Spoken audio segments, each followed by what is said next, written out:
Welcome to Sit and See. I'm Dr. Jared Jones. My research specialties are ancient systems of meditation, the cognitive science of meditation, Buddhist philosophy, and the philosophy of science. And I've been a Buddhist for about 20 years, a Dragon Gate Taoist, or at least doing Dragon Gate Taoist practices in the Longmen tradition for another 6. And this class is about making meditation more accessible to real people living in the real world. And the techniques that I teach are called the 5 foundations. So, the 5 foundations are 5 techniques spread out over, let's call them 4 different areas of training. And they are, in brief, a set of techniques meant to help you become more and more competent in a quite serious way, training in meditation based upon my best knowledge of modern cognitive scientific research into the subject and Buddhist classics and Taoist techniques as well. So that's why we are all gathered here today, as it were. So, welcome. Glad to have you. Looks like quite a few people are popping into the room already. Let's see. Uh, do we have any way for me to see? We do. Okay. So, welcome Barack Obama. Welcome Housemen. And Luck is here. Excellent. Always got to have luck. Okay. So I figured today we would do a bit of an overview based upon what I did a couple of classes ago, which was going over all of the 5 foundations and talking about why I had put them in a particular order. I figured we would review that a little bit, and in particular focus a bit more in detail on Foundation 1. So we'll do Foundation 1 seated, and then we'll do it standing right afterwards. Um, but to put it in a broader context, once again, for those of you who find this later or who are new or just want a refresher on what we're all up to here together. Foundation 1, what I call Foundation 1, is a technique I got from my heart mentor, who was a great Okinawan Zen practitioner and Gelug Tibetan Buddhist practitioner, recognized by both of the main lineages in which he trained as a very competent practitioner. It's only a 5-minute practice. It's a very short practice where you take your attention and you apply it with extreme force of intent. And if you peruse through the classical sources of Buddhism, you will find this type of meditation, this variety in terms of the ingredients that I'm putting into this meditation, let's say. You'll find it sprinkled here and there throughout the canon.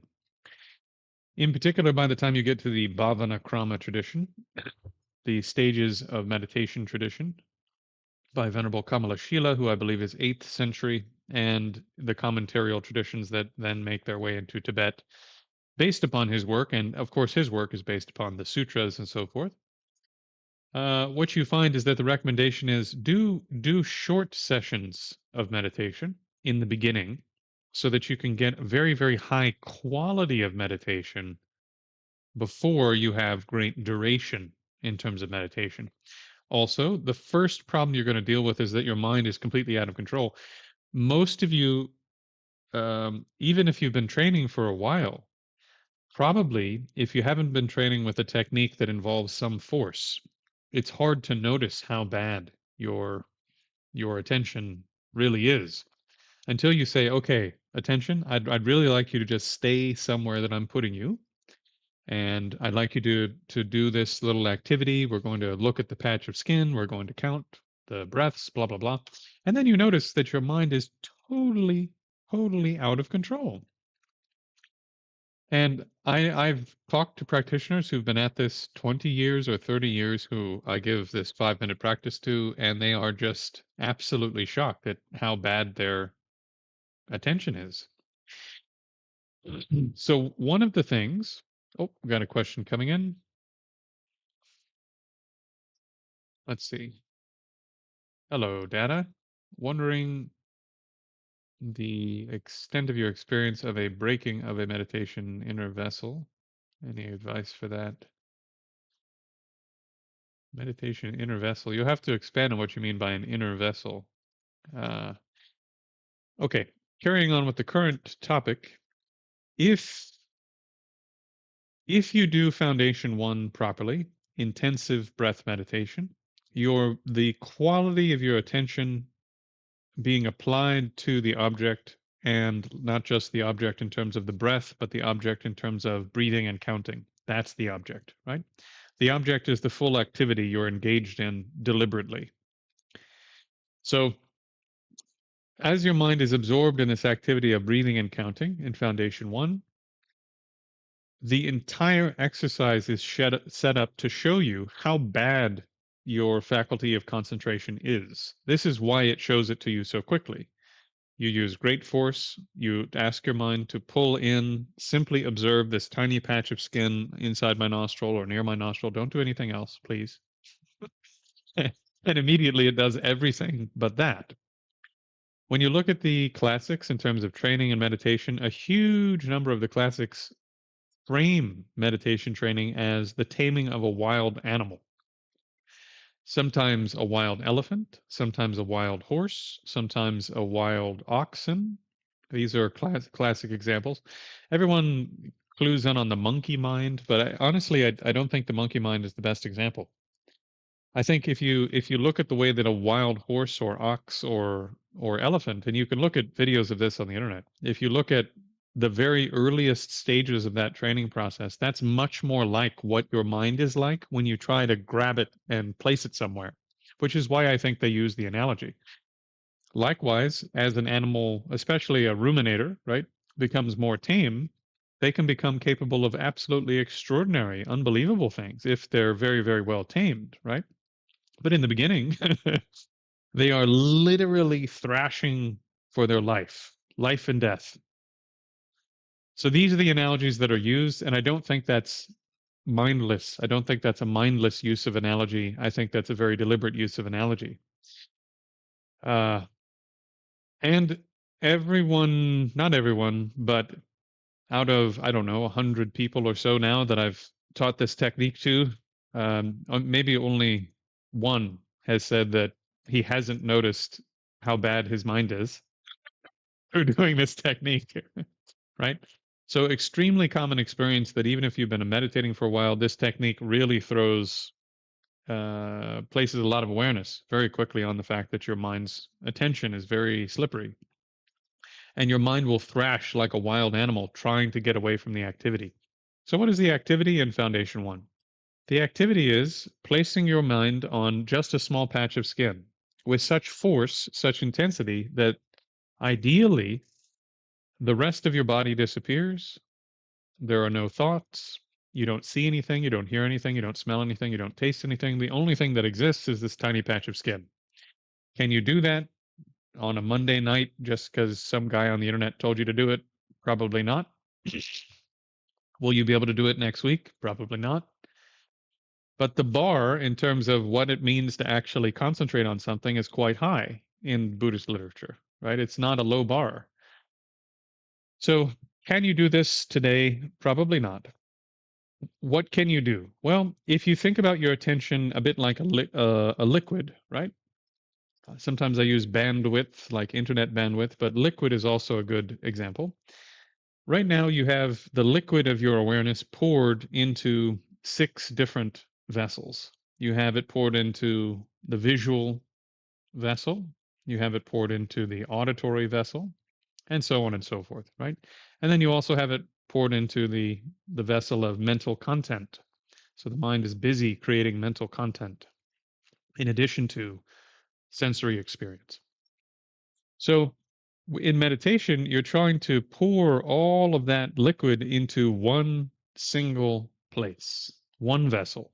And it's a vessel of your choosing. In this case, this little tiny patch of skin, you want to pour every ounce of your awareness into that patch of skin. Just describing it this way, you can probably, I hope some of you are going, wow, that actually sounds quite demanding, right? How do you do that? How do you grab all of the bandwidth of your attention, all of the sort of the liquid of your awareness that's so sort of slippery and ephemeral, and get it to come to where you wanted it to be? It's not easy. So this is going to take some work. In the classics, they talk about um, a whole bunch of problems that come later in the process, and the problems that come later in the process of training, really good to have moment by moment awareness of your mind to overcome those problems, including things like laxity, which we've talked about before, talked about on the previous stream related to the five foundations. However, to overcome your distractibility, to be slightly imprecise, but your distractibility and the fact that your mind, if you pool it in one place, wants to spread back out, it's like increasing the water pressure. Increasing the water pressure until the water pressure is so tight it's like the bottom of the ocean, pooled in one place, right? It just wants to explode right back out to where it would normally be. But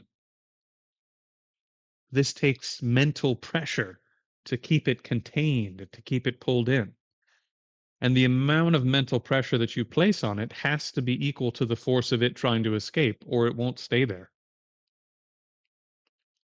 So I often say this: if you're trying to overcome this initial problem of distraction, the classics will say mindful introspection, this ability to observe your mind and what's the quality of my mind and what are my thoughts doing and blah blah blah, which is the main thing for some reason that everyone is teaching now all the time on every channel, right?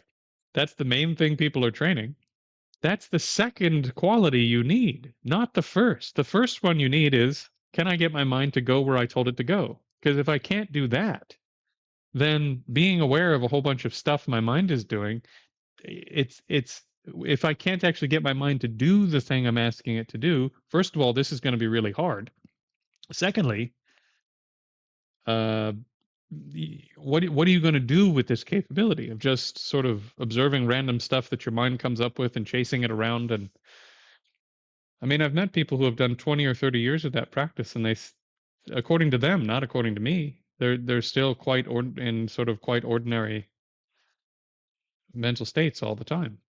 So the first thing you need if you really want to train well in concentration is what's called non-forgetfulness or remembrance, the power and force of your memory.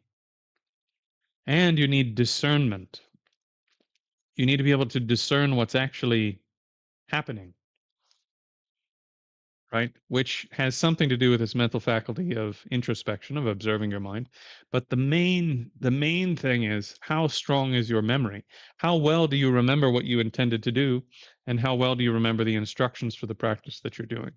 That's the main quality, according to the classics, that you need. If you want to put this immense pressure on on consciousness so that you can pool it in one place, you have to remember what you're doing. Because if a little tiny sort of leak in your intention and and your mind's going to go, right? Because you've put it under pressure, intense pressure, and it's ready to move because you've never put it under pressure like this before. So with foundation 1, 5-minute technique, what I'm teaching you is just mainly two capabilities: pulling the mind in and placing it where you wanted, right? Which you can consider to be one skill, right? Pulling it in, keeping it, and then placing it where you intended it to be. The second skill is, now that you've put it under pressure and placed it somewhere, being able to hold it there, right? So that's the whole purpose of foundation 1. Are you going to be able to hold it there perfectly using only foundation 1? No, you won't. Which is why I have foundation 2, right? You build up the skills of being able to place your mind somewhere, hold it there under with some real force, some real pressure in terms of keeping your mind somewhere and learning how to pool all your awareness in one place. And then once you have some competence in that, then you can relax your grip a little bit and it'll still stay there, right?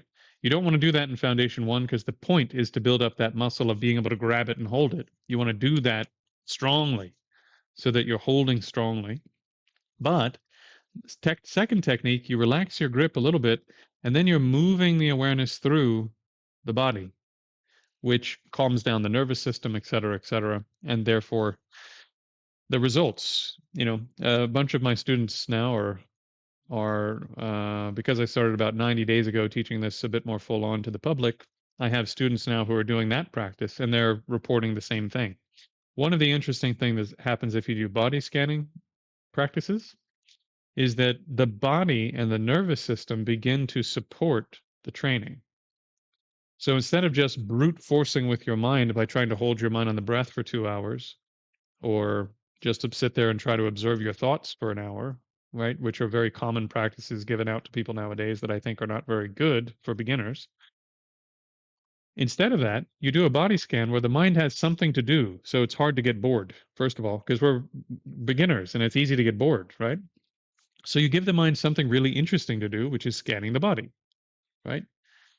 And you notice when you've lost the activity pretty quickly because you're you're doing something, right? Next, the body itself and the nervous system itself calm down because something about body scanning, according to modern cognitive science and Buddhist sources also, I believe, uh, scanning through the body tends to make the whole system more calm, which means the effect of your meditation session will be longer than if you were just brute forcing it with your mind. Does this make sense? I hope this makes sense to everyone. Let me know in the chat if it doesn't, or in the comment section if you watch this later. If you can get your body to support the training process and your nervous system to support the training process, then the effect, the half life, it's like taking a medication, right? Medication, not meditation. Similar to taking a medication, the effect of course, the medications have different sort of effect bell curves or whatever, right?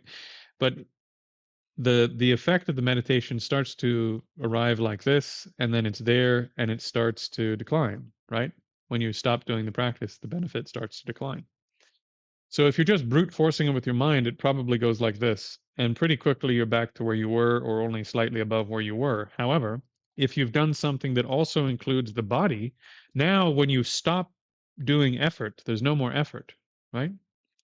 Then the effect is much slower to go away because you change the body, not just sort of doing something with your mind. Eventually the body will catch up, but that again, that takes a lot of retreat time and this and that. It's not just something that will happen, how to say, it uh, probably won't happen from your casual day-to-day sessions. If you're doing a mind only approach, let's say, and not mind only in the sense of chitta mantra, but mind only in terms of you're just using your mind to create all the transformations, it'll take longer.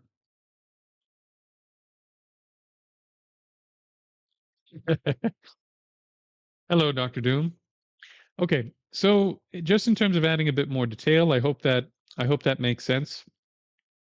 Uh, the big hack, let's say, everyone likes hacks these days, is that if you know what you're doing, then the body scan goes from being a practice that's like pretty good at making the mind calm to a practice that can make the mind extremely calm extremely quickly. How do you accomplish that difference? Foundation one. What I'm teaching you to do in Foundation one is pool your awareness, right? Pool your awareness, pull it in from the other places where it wants to be and place it somewhere. So that next, when you try to do your body scan, you're not just doing it with this mind that's all spread out and blah, blah, blah, and hey, man, whatever, right? You're doing it with the mind that when you go, hey, look over here, your mind goes, and it looks over there, right? With full intensity, even though you're not trying to do that deliberately anymore, but you built up that skill. And now that's just how your mind moves when you ask it to move, right?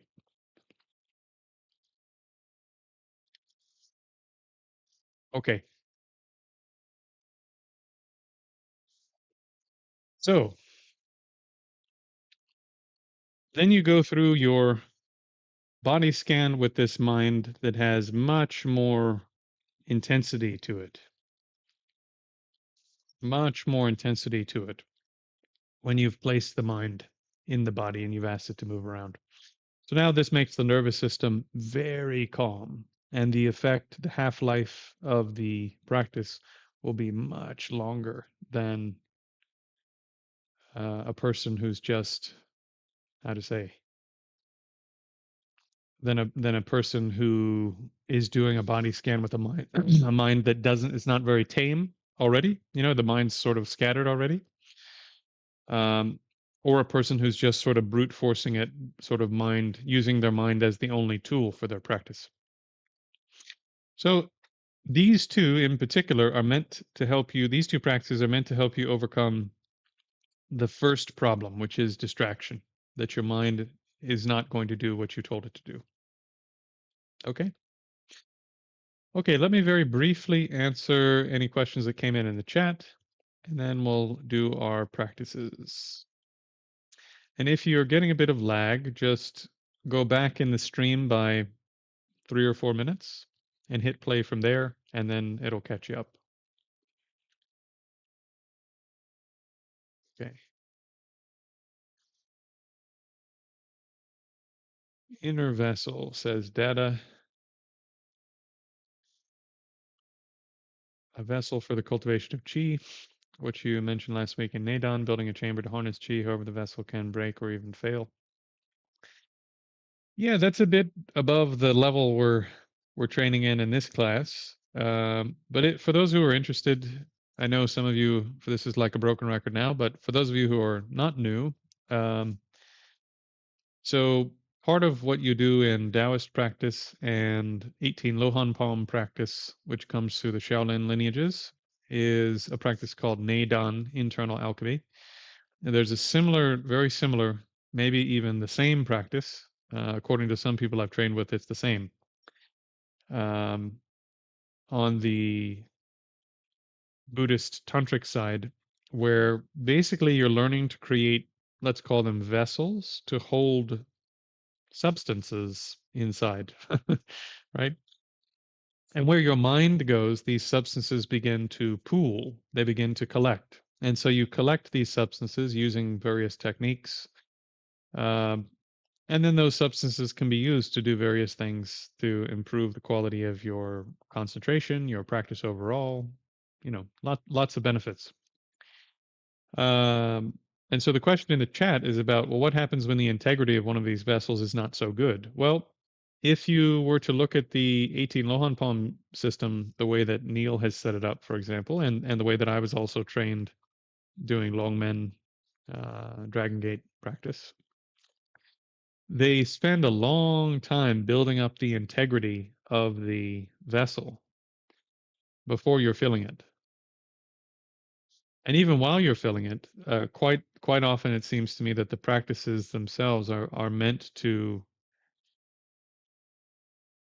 help improve the quality of the vessel in which things are being held. So yeah, I mean it can be an issue in the beginning that stuff leaks out, and that's inconvenient. And you feel it, like there'll be burning sensations in your joints or your limbs or your back or different places, or different places in your body, because there's stuff moving around and there's more of it, and it's sort of escaping into places it shouldn't be escaping at that stage of your practice, and it's very uncomfortable. I've had several conversations with my Nadon teacher about that, because I was doing a lot of that practice when I was doing my PhD. And so not only was I doing a fair amount of sitting training in that, but then I would sit and do my PhD work. And so, I'm sitting there often with quite good posture and so forth, and the process is still going on. And yeah, it's very uncomfortable. Can be very, very uncomfortable. So in the Tibetan systems, if you were going down the tantric path, there are uh, they how to say, they would spend a long time, quite often, helping you develop your body through various types of physical practices to make sure that the body is really well prepared before you start feeling anything. Yeah. So like this how to say, like this, it can be it's very beneficial that if you have the desire to get into those kinds of practices, that you spend enough time doing other things that prepare your body, first of all. And then in addition to preparing your body, that they prepare the vessels into which you're going to be storing things in such a way that the integrity of those vessels is quite good. Otherwise, you might end up in a situation where, unfortunately, you end up with a lot of pain in the body. Sorry, let me adjust just a couple of things so that things are not so choppy. Ah, okay, I think I've done what I can do. Sorry about the quality of the internet. Like I said, if you go back 5 minutes or so in the stream and then start from there, it should be okay. Okay, friends. Let's see what else is here. Cosmic Groove says just finished a third 10-day Goenka. They told me I can no longer sit because I practice healing touch energy work. I don't mix these when I sit. Doesn't seem very Dharma-like to refuse entry. Yeah, this is one of the things about Goenka practices. Goenka, as a style of practice, let's say, is very territorial.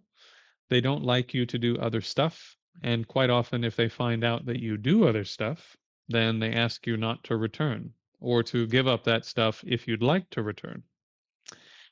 And I get it. There's a certain seriousness that brings into the practice. And then there's less confusion in the community because everyone's doing the same thing, practicing the same thing, roughly speaking, believing the same thing as they go down the road in those practices. Uh, it goes without saying that's not my style. I'm not very territorial. I'm happy for people to do whatever they want to do, even non-Buddhist things. When it comes to meditation, meditation is actually, according to Buddhism, basically a secular endeavor. In a lot of ways, you could say it's a secular endeavor, in particular because it's universalist. Anybody who has the right kinds of motivation can make progress in meditation. From what I've seen, to get to the deeper stages of meditative practice, you probably have to have some type of religious belief, not for any weird reasons, just because it takes a huge amount of time, energy, effort, sacrifice, etc.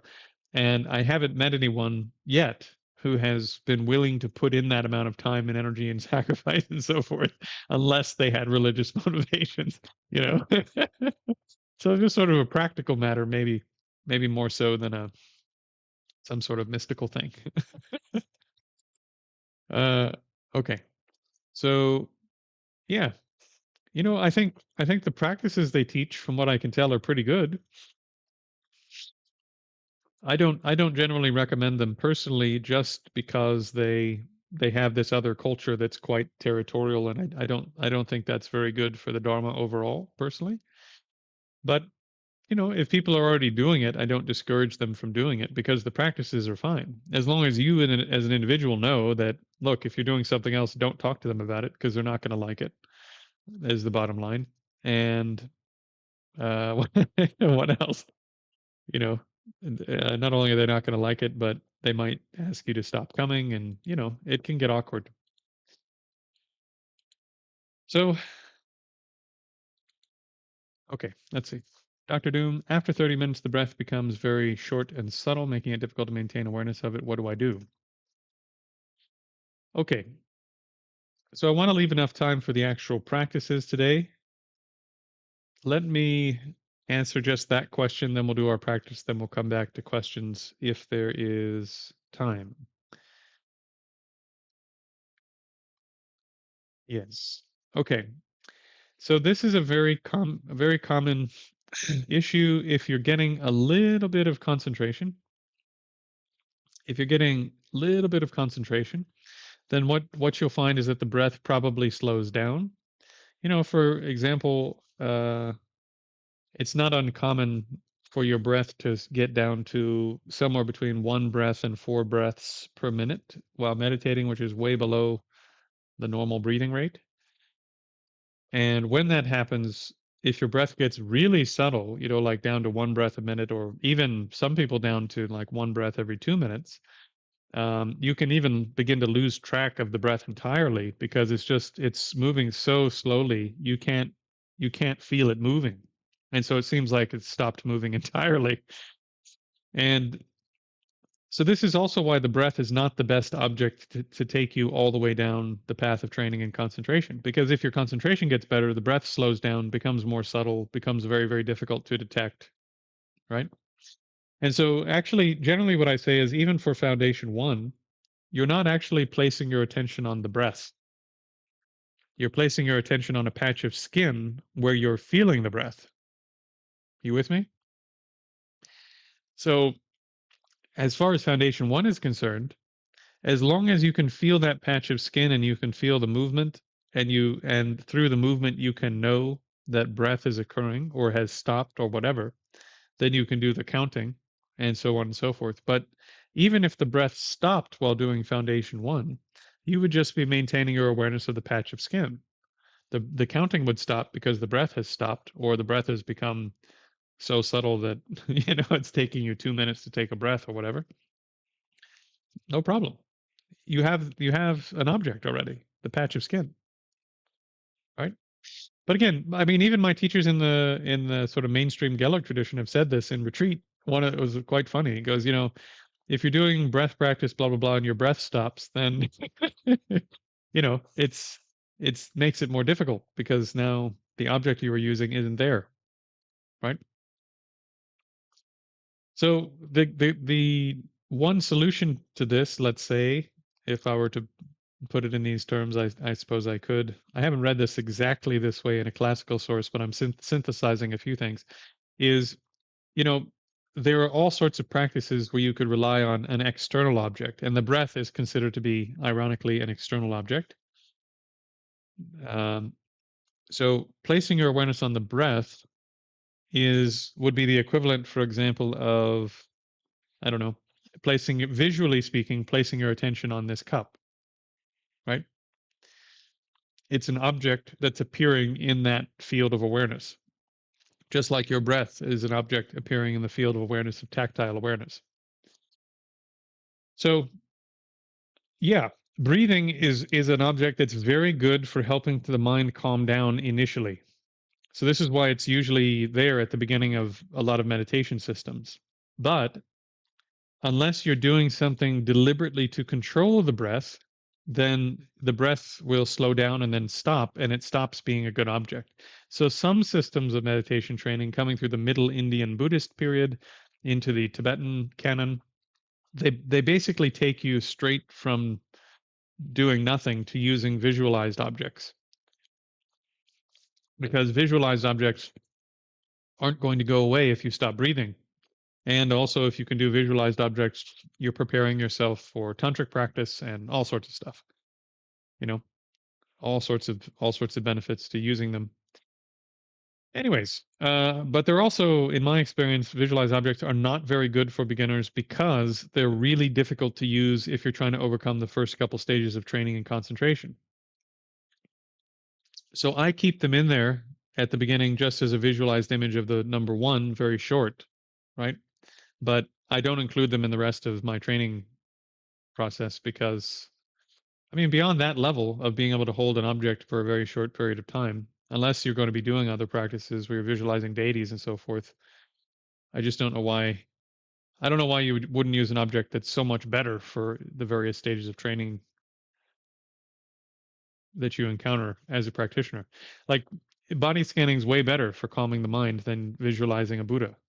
It just is. I hope that doesn't offend anyone, but it is. It's way better. It'll make your mind way calmer, way faster. And then, how about this? You do your intensive breath, get the mind locked in. Do a little bit of body scanning, make the mind extremely calm. Stop your body scan at the top of the head, the way that I teach, rather than your feet or whatever, to make the mind really bright and lucid. And then do your Buddha. Visualize your Buddha, right? Great. No problem. Or then do your mantra recitation internally, or your visualization of deity yoga or whatever. Fantastic. Make the mind really, really function well, and then do the more difficult thing. Then you can get more quality out of your session instead of just quantity. Okay, I digress. So what to do? Don't do 30 minutes of breath practice, Do 5-minute intensive breath and then do body scanning. If your breath stops while you're body scanning, doesn't matter at all. Even if your breath went down to one breath a minute and you couldn't feel it at all, wouldn't matter because your body is still there and you can feel your body. Right. Okay. I heard traditionally the chakras are first documented as structures that are built rather than states that are intrinsic and already there. Is this true? The traditional claim about the original concept of chakra sounds parallel to Nadon vessels. Um, I don't know how much I want to say about that. I would say this from my experience, if I may. It seems to me that there are certain things in that realm of experience that you can build something or reshape something, and there are certain things that are there already that you're not building it. It's there, and you're using it and or reshaping it or changing how it works. You know, I've done this little experiment. If you do any qigong courses or anything, inevitably you'll run into this little exercise of making a little qi ball in the hands, and you know, being able to experience that where you move your mental intent, substances of some kind seem to move with it, right? So likewise, you didn't create the fact that your hands, for example, are ejecting this substance.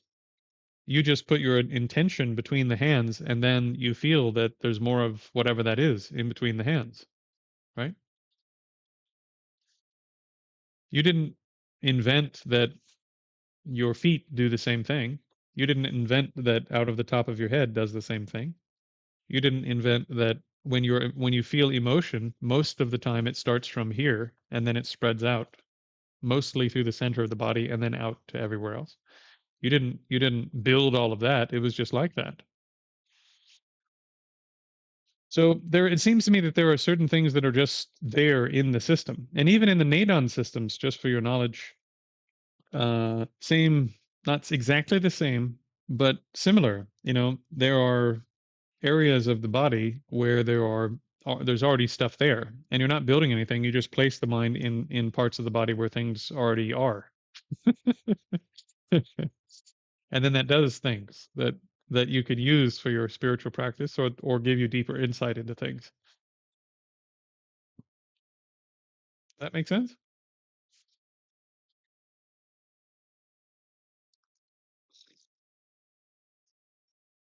Okay. Well, for those who are interested in that sort of um, what I teach, to put it in 18 Lohan terms, I go from basically the Jing level, let's say, of just sort of using your mind, and then we do a little bit of body scanning meditation. That's a little bit on the Chi level of practice, even though I don't say so. It ends up doing that even if I don't tell you that. And then we go to basically the Shun level, to the level of consciousness, doing Mahamudra style practices, starting with the five external senses, then going to the mind itself. So when you get to mind itself, of course, you're starting to work with things that are much more subtle. But there are, in addition to that, there are additional layers of practice you can do. If you didn't have any interest for whatever reason, maybe you're not Buddhist, whatever, if you didn't have any interest in doing sort of the full-on Buddhist tantric thing at some point down the road, you shouldn't do that today. That's like I've been a Kagyu for 10 years, let me do the Kagyu Tantra thing, right? Or I've been Geluk for 15 years, now I'll do Geluk Tantra. Like, this is a long-term plan. If you wanted to prepare really well for those practices and do practices that are extremely similar, if not the same, without having to go through empowerment, you could do something like 18 Lohan practice, where you have a system in which all of these techniques that deal with the subtle body, chi, shen, these subtle substances that come along with consciousness, etc., that's part of the entire cultivation system. And uh, it these two things are these things are shared in common between the let's call them maybe the Chinese cultivation systems, Buddhist and Taoist, and the Buddhist Indo-Buddhist, right? The Indian to Tibetan Buddhist kind of approach. They share quite a bit in common. And one of my teachers, a very, very accomplished practitioner, says that he thinks that the Chinese ones are a bit better for preparing your body, actually, and your energy system for the tantric techniques than the ones that he's encountered in the Tibetan system, which I thought was quite interesting because he's is quite a capable, quite a capable practitioner and recognized by Geluk authorities. And to have him say something like that really floored me. Okay, we talked about using multiple objects of awareness, but honestly, there's something satisfying about catching that extremely subtle breath after losing track of it. Yeah, yeah, uh, yeah. You can do that. It's not really a problem. It's not really a problem if you can keep track of it. No problem. I just think it's not the most efficient use of your time because that meditation, that particular object, won't have as much benefit as doing a body scan for the same period of time. The body scan will make the mind much calmer and will give you 10 other benefits that I've described over and over on previous streams, as opposed to spending 30 minutes on the breath. Not that there's anything wrong with that, right? It's just a difference in approach. Okay. Will pranayama help with concentration and meditation? Depends on what you mean by pranayama. There's a lot of different pranayama practices, but yeah, in general, I mean, foundation one is a pranayama practice. It's, concentration on the breath. So pranayama is really good for helping with the initial stages of training and concentration, but the way that pranayama is taught as a gentle practice, I think, is not very good for real life practice. It's really good for retreat. If you're going to do 10 hours of practice and you go full on for 45 minutes at a time, you'll probably get nosebleeds before the first day is over. So you have to pace yourself if you're in retreat. But in real life, you don't have to pace yourself. You need to get into a good quality of mind quickly, or you don't get to have one. Okay, so let us do some practice.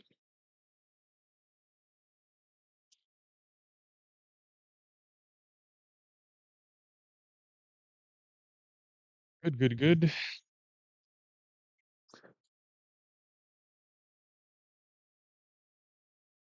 So foundation one, which we spent a fair amount of time talking about today, is a breath practice and is fairly straightforward. It does have some details. It does take a bit of studying the technique to really understand what you're trying to do, but it's not too difficult to explain. So I would put it in this way. In terms of your posture, the most important bit is that your spine is relatively straight, maintaining the natural curves, of course, but that it is slightly stretched as if someone was grabbing you by the hair on the back third of your skull and lifting you, trying to lift you up, and everything else is falling away until it hits the triangle between your hip bones and your perineum. And then your weight is resting on that triangle. You could also think or say that the weight is resting on a triangle between the tailbone and the knees or the thighs, depending on, or the calves, depending on how big your calves are.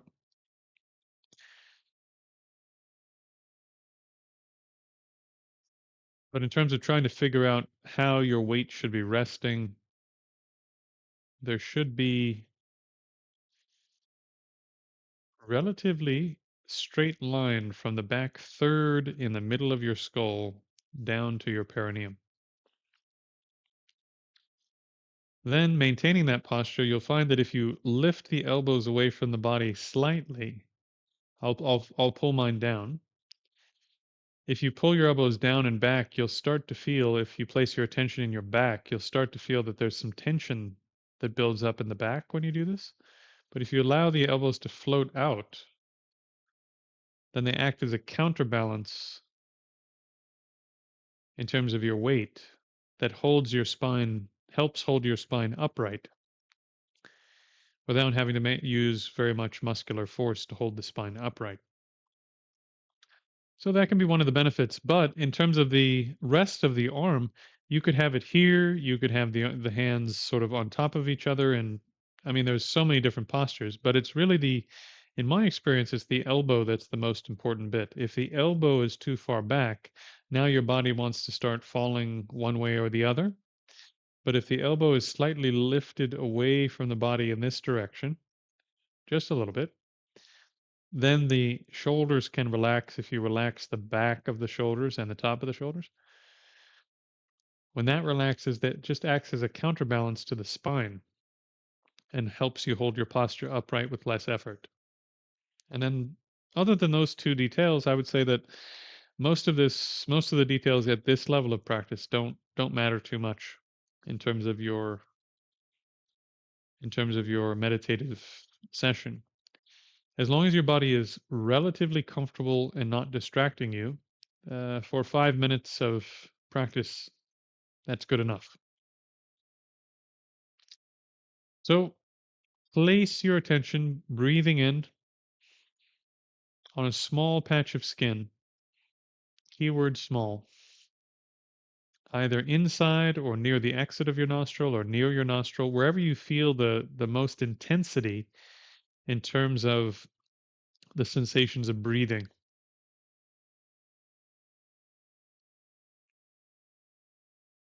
In between the out breath and the in breath, you're going to count the numbers 1 to 7, and then 7 back down to 0. When you get to 0, you can move around a little bit if you need to, slowly, mindfully, what have you, and then go back to the session. So you'll count breathing out 1, breathing out, in between the two breaths, 2, and so forth. So you'll be counting inside your mind very loudly, and then you'll be visualizing the numbers in front of you at about the level of your thumb if you were making a thumbs up in between your eyebrows with your arm fully extended. So this is where the number will be, and it'll be like this. So I'll breathe in, breathe out, 1. It's just a moment.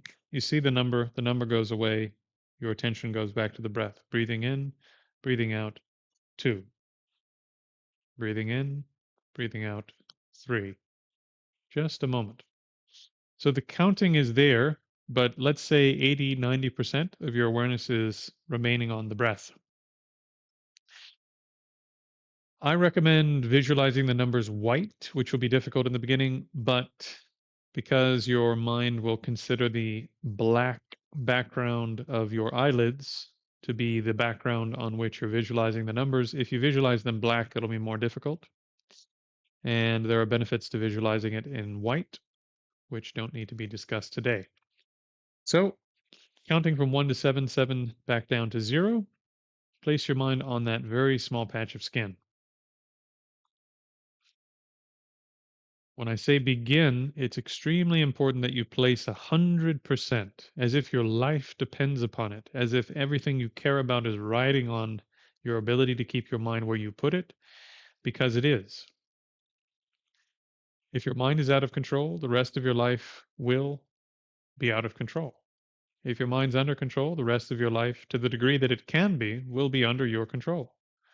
Everything else depends upon your ability to do this. So take it with the utmost seriousness and place every cell in your body, every ounce of your being on that patch of skin and the counting.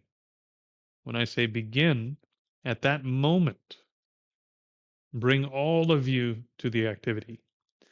3, 2, 1, begin.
Okay, take a short break.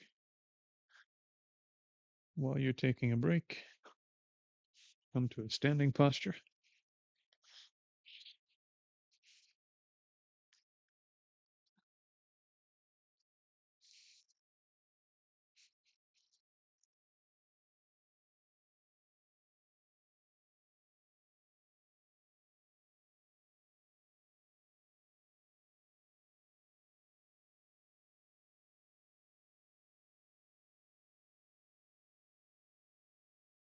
So, in terms of your standing posture, some of you have done this with me before.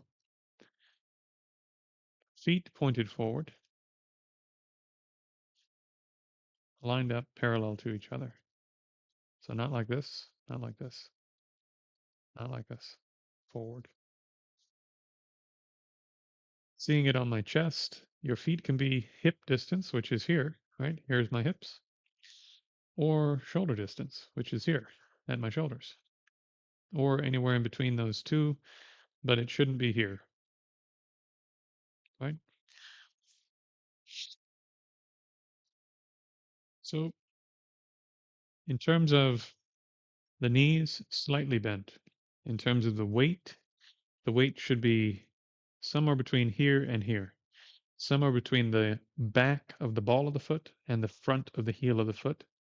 That's where the weight should be oriented. Bend the knees. Imagine a huge weight falling between the legs, hanging from the perineum, and that will pull your tailbone down without ending up like this, which is not correct. Also, this is not correct. So you want to take the sway out of your back by imagining there's a big weight pulling down between the legs, but the back will still have a bit of its natural curve. Then the chest, just relax it slightly without collapsing it. Back of the neck, from that joint at the top where that big bump is, you just lower the chin slightly without pulling the head backwards. Okay? For the arms, just like meditation posture, see where my elbow is? My elbow is lined up with the body, right? If I take my elbows and bring them forward slightly, now they act as a counterbalance when I sit my weight down. See? The arms act as a counterbalance to my weight, which has shifted this way, has shifted backwards because I'm bending the knees, or rather has shifted forwards because I've bent the knees. But in terms of the feeling inside the body, the feeling is that I'm going like this, right? Because I'm sitting down. So this ends up being a counterweight to the weight of my spine, just like in seated practice. So the way I normally teach this, you place the hands on the thighs, just the fingertips, or even just the middle finger on the thighs at about a 45-degree angle. So not in the front, not on the side. And this should create a certain bounciness or stretchiness through the body. Okay. So once you've assumed this posture, it should have a similar feeling actually to your seated posture. And hopefully you can see the resemblance between the two. Elbows slightly raised, spine mostly straight, right? Very similar. So this is training you to be able to sit longer, making the body stronger for sitting. Okay, so we're going to do foundation one once again in a standing position. And you will feel some discomfort in the feet because this posture is doing other things that I'm not teaching you at the moment. And one of the side effects, let's say, of the other things that this posture does for you is that you'll feel strong sensations in your feet and your legs until that process is complete. So don't worry about the sensations in the legs and the feet unless you feel like you're getting an injury. But burning sensations and electrical sensations are normal. Okay, place the attention on the nostril once again. 3, 2, 1, begin.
Okay.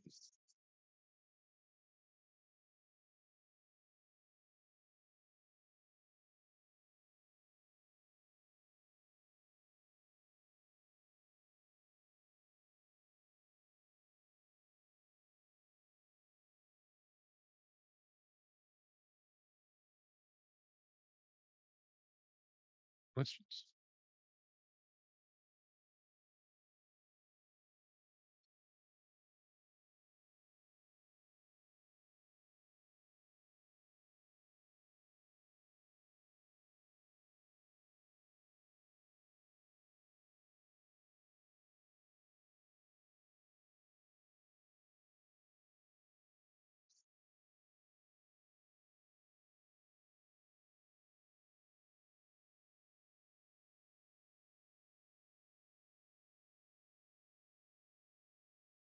I'd like to be able to increase your ability to do your practice in real life and to take the results of your practice into real life.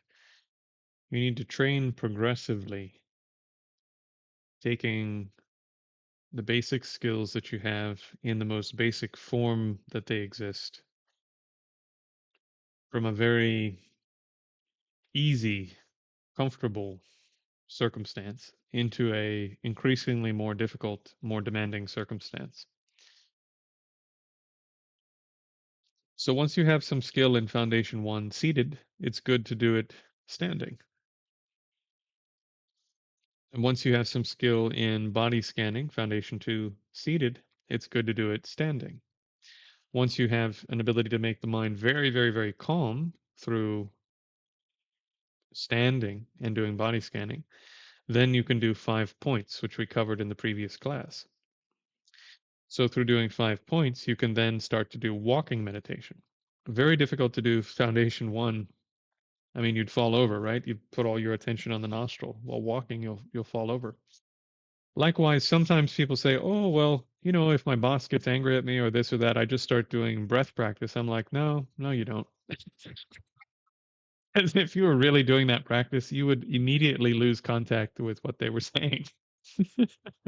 you know, I'm not saying that becoming aware of your breath is a bad thing, or that trying to do some practice is a bad thing.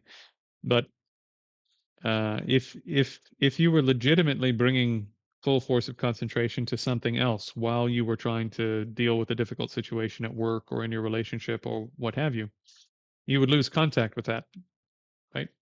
In the same way that you're placing, it takes immense force to actually place your attention somewhere.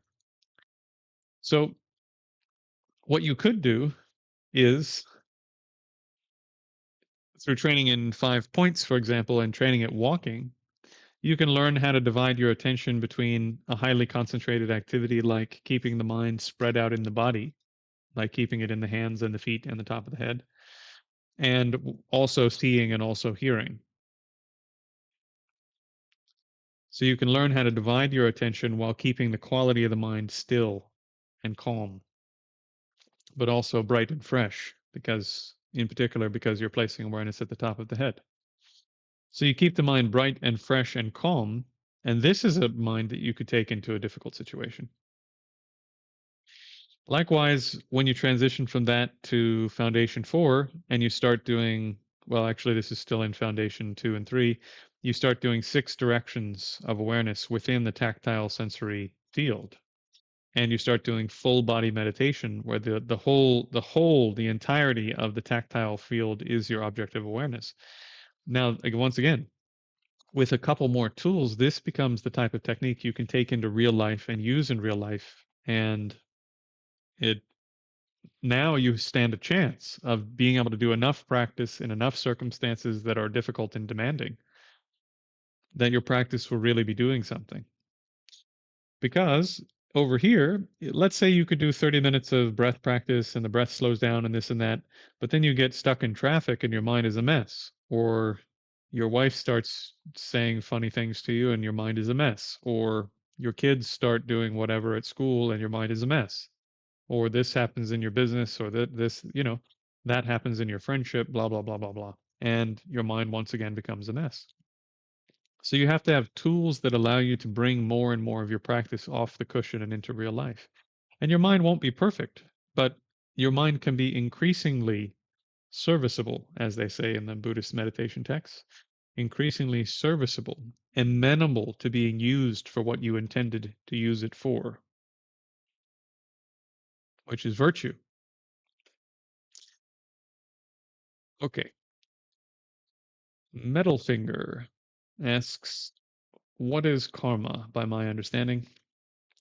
I tend to try to only answer questions related to personal meditation practice in this class, but we're at the end, so I'll give you a couple of minutes on that question. Normally, I would say just wait until Q&A. Q&A this week will either be tomorrow or it'll be Thursday. I probably won't announce it until pretty quickly. Until pretty quickly, it's going to happen when I announce it. So, okay. So, what is karma? Karma means action. It's the stuff you do. Yeah. The term I think first appears in the Vedas as the oldest reference, and it refers to like actions, doing stuff. And let me see. Okay.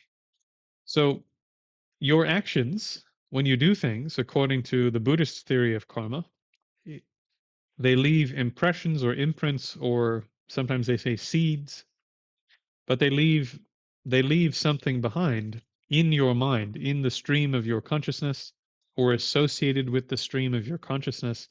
And those imprints have causal force in reality. They're not just like a private part of your private world of psychological experience. They actually have causal efficacy in the wider world. So those seeds, those potentials, those imprints later come to be actual physical things. They become physical events. They become the circumstances that allow for a friendship to occur, right? So on their side, they have the karma to have a friend like you, and on your side, you have the karma to have a friend like them, and the two come together. Or karma is a little bit organic in that the results are not exactly like the cause, but they are similar or in the same nature as the cause. In other words, if you kill this person, let's say, the result isn't that in a later life you will be killed by that specific person necessarily. Rather, the result is that you will find yourself in a circumstance where your life is shortened. Could be by disease, could be by having a body that doesn't work well, could be by getting murdered, could be all sorts of stuff.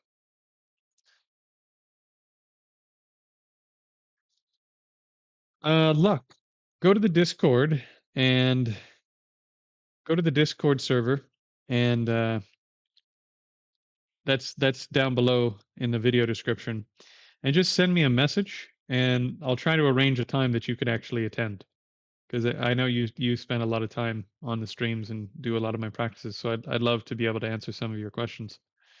Also, we can just hop on the phone at some point and actually talk too. Okay, Jody says, first timer. My balance was wobbly. Super happy I stuck with it. I've been trying to meditate for a while. The length of this practice makes me believe I may be able to grow. Yeah, exactly. So this is actually, my teacher who taught me this technique, 5-minute practice, I think we were like 12 years into training. Oh no, less than that. No, it might have been. Might have been like 10 years or 12 years into training. We weren't beginners. And he taught us this practice. Don't have Discord, Facebook. So this is a practice that's super helpful for beginners, but it's a practice you take with you and it evolves with you, and the reason you do it changes as you gain more experience. So it's not like a use it and throw it away. It's something that you'll use for years, decades.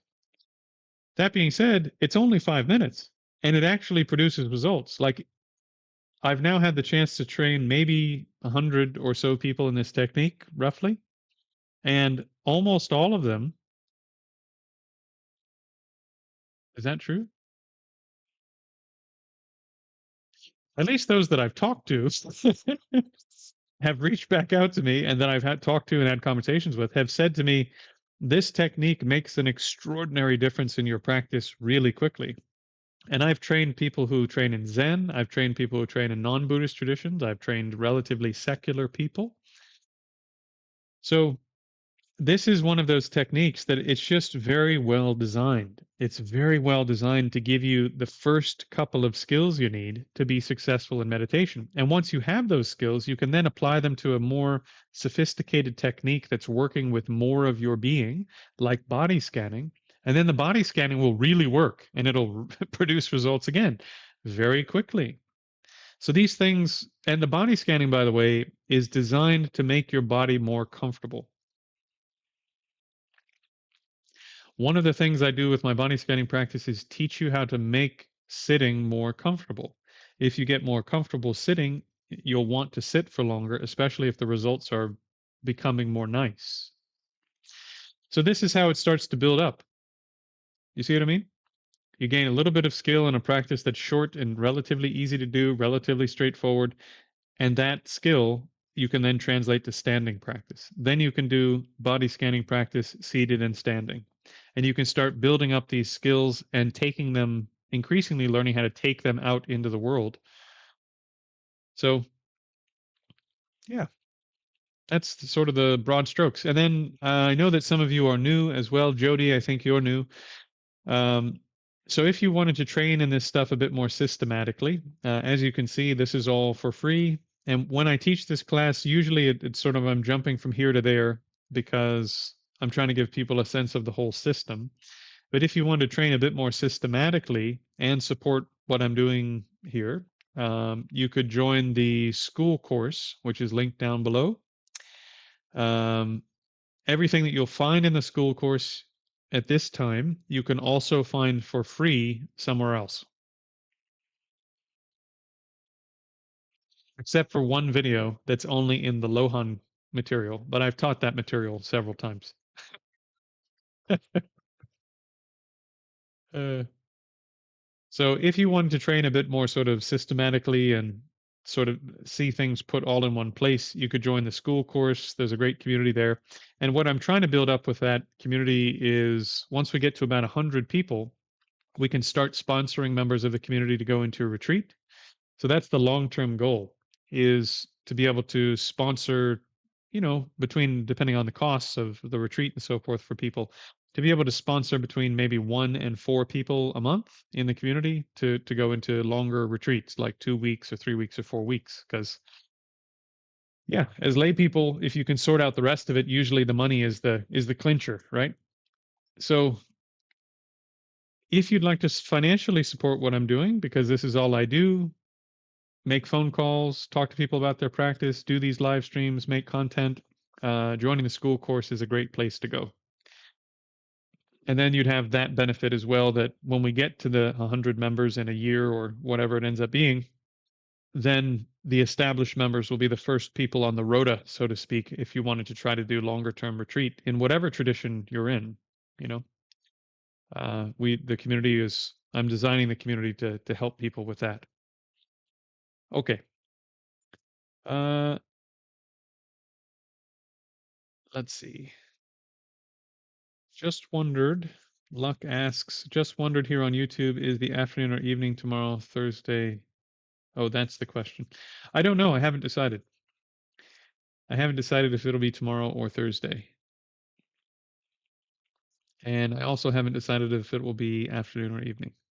I usually decide on the day, which I know is not very helpful. Okay. Uh Tax says, first timer coming from Theravada. Are the aims of this technique still to eventually see conditioned phenomenon as impermanent and satisfactory, not self, dispassion, cessation, liberation? Yeah, yeah. So to put it in a bit more practical terms, I'm sure if you've come in from the Theravada tradition, based on the framing of the question, you've done some retreat. You go into retreat. You're in there for 5 days or 7 days or 10 days, right? You come back to the real world, then you've got the family, the friends, the job, the hobbies, this, that, the cell phone. And whatever you attain during retreat declines on whatever schedule, sometimes very quickly, sometimes very slowly. sometimes very, very slowly, and then it sort of plateaus and you're a bit higher than you were before, right? This is generally the experience people have in retreat. So the techniques that I teach are intended to give you more tools for taking, for example, this is one aspect of what I teach, taking your practice in real life and learning how to maintain more of the benefits you get in retreat for a longer period of time. So that if you're able to generate this much concentration in retreat and a mind that has this level of qualities and whatever, you're learning how to maintain that for a longer period of time because you have techniques that can meet you up here in real life. Whereas if all you've done is train techniques that are suitable for retreat, then you come out of retreat and you're right back to normal stuff, right? So the intent is to give you a series of tools that you can use to be able to do just like being in retreat. You can transform 6 hours, 8 hours, 10 hours of your day into real practice. That's the idea. And so if you can actually do that, then absolutely. If you have the right tools, then you can learn to see things as impermanent with a mind that has that level of capability. And if you're talking about the suffering nature, the unsatisfactory nature of most experience, we'll put it at least in that way. Yes, you can learn how to do that. And in terms of not self, in terms of Foundation 5, that's really where I would train people in not self. So Foundation 5 is rumination meditation, which evolves into Vipassana. So if you go through the whole training program, the Foundation 4 Mahamudra style practice is getting you in touch with the various components that make up your being, the seeing consciousness, the smelling consciousness, taste consciousness, and so forth, and then mental consciousness. Having the ability to access all of the components making up your being, besides some very ephemeral stuff like the imprints of karma, right? Now you have the ability to do analysis, to gain special insight, vipassana, to see in a special way, special seeing, vipassana, the things that are making up your being. And what do you see when you look at them? Well, they're impermanent, unsatisfactory, and not self. But first, you need to have a whole series of skills you can generate reliably if you want to be a practitioner. You need to be able to generate these skills reliably so that you can do that practice, let's say, more full on, and then maintain it more consistently. So yeah, that would be roughly speaking. If you go back and watch the whole sort of series of stuff on let's say Foundation 5, explaining the 5 foundations. That was a couple days ago in terms of classes. I think class 87 or something. I explained it in more detail, but yeah, a lot of that, an analytical aspect, comes in Foundation 5 once you can actually access everything making you up. Okay. Well, thank you all for attending. It's very good to have you all here.